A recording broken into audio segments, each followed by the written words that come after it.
And I just went through the modeling toolkit tool by tool, but how do we actually put all these together to make something useful?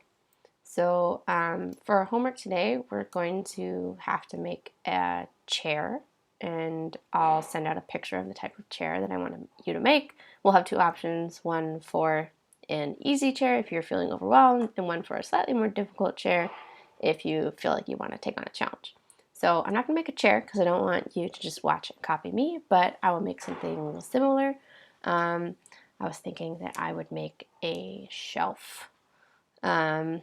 Or something like that. Maybe like a fancy shelf. So I'm going to start off with a cube because I think shelves are, you know, primarily cube shaped. They're like an interesting cube. So if my shelf is like a tall, skinny shelf, let's see. Oh, let's make it one of those like open IKEA shelves. All right, here we go. That'll be a little more hard. Oops. So I have my cube. I'm going to start off by making one rail off to the side. This is again one of those IKEA shelves that has like an open back. Okay, so this is like one side of my shelf. Very good. Now I'm going to move it over.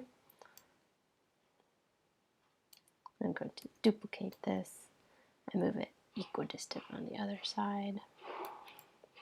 Okay, and so now I have two objects. And I want to combine them together into one so that I can work with them across. Okay, so if we remember, combine. Now I have one object. Okay, so I'm going to add some edge loops to this. Under Mesh Tools, I have my Insert Edge Loop tool. I'm going to look at my settings. And we're going to add multiple edge loops, let's say about 8. So let's add 8 on each side. That's good. Okay. So what I want to do here is actually come in and decide where I want these shelves to be. So I want to go to my edge mode. And I'm going to select the edges on this side. And these are a bit fat for shelves, so I'm going to just move them down a little bit. Oh, and actually if I do them all at the same time, so I'm just double clicking, holding down shift and double clicking to grab all the way around. And now I can move all these down at the same time. So all my shelves are the same height. Cool. And now what I want to do is I'm going to bridge across to make a shelf. So first thing I have to do is actually just get rid of these faces, these inner faces. So delete. Okay, so now there's some holes. That's good. 1, 2, 3, 4 shelves. Okay, so now I have some holes.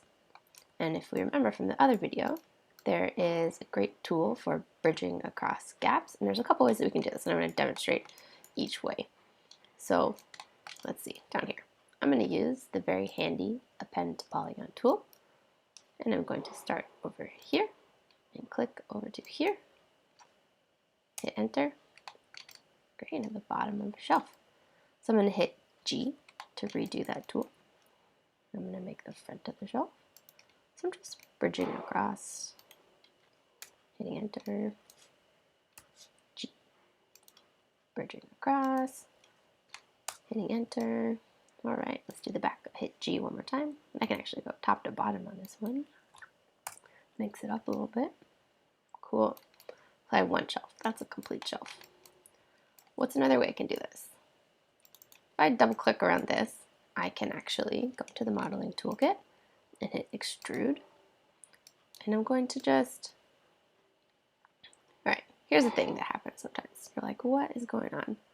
This is crazy. Sometimes the modeling toolkit acts up a little bit, and I don't like this. So if I undo, double click, I'm going to hit the extrude tool again, and I'm not going to use this widget. I'm going to hit W to go into my move tool, and that will always work the way that I want it. So sometimes the modeling toolkit manipulation widget is weird, and we can just avoid using it altogether. Okay, So this is over here. I have a little gap that I want to bridge. What's another way I can combine these two aside from making a whole new face? Well, how about the target weld tool? So if I click this, I can actually take this vertice, drag it onto that one, and now they're merged together. This one, oops, you need to like be looking at it head on. There we go, it's highlighted red. Come on, there we go. Get over there. Okay, just merging these together. There we go. Merging those together. All right, so that was two different ways to make the same shelf. Let's try another way. So I'm going to select these two edges, and I'm going to hit bridge.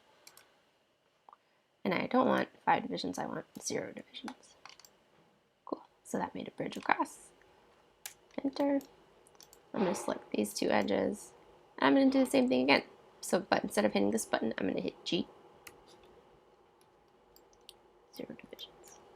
All right, cool. So if you remember, if we bridge across, it leaves a little hole over here, so we don't want to do that. So on this side, we can actually double click to grab this hole over here, and we can use the fill hole tool. Fill hole. Cool. Let's do it again on this side. Fill hole. So you're probably thinking, Jesse, why are we doing the same thing in so many different ways? And I just want to show you all your options. I think my favorite way is just use the append to polygon, but like the bridge tool is a little bit faster. So I don't know, it's whatever you want to do. We could extrude one edge at a time. If I hit extrude, come all the way over here. There's another way to merge these vertices together. If I go to vertex mode, grab one, grab the other. If I go to the shift right click menu, merge vertices to center. These are two options of the same thing. Here's the difference. Merge vertices to center halves the distance between them, and then this one is all of a sudden in the wrong spot, so we don't want that. But so the target weld tool in this case is better. So target weld, drag it on top. That's cool. Let's bridge this guy. Bridge. No divisions. And let's append to polygon this side. Okay, hit G. All right. There's a shelf. Not a very good shelf. I didn't use a picture. I just kind of imagined this shelf. So clearly I'm not a furniture designer, but there you go.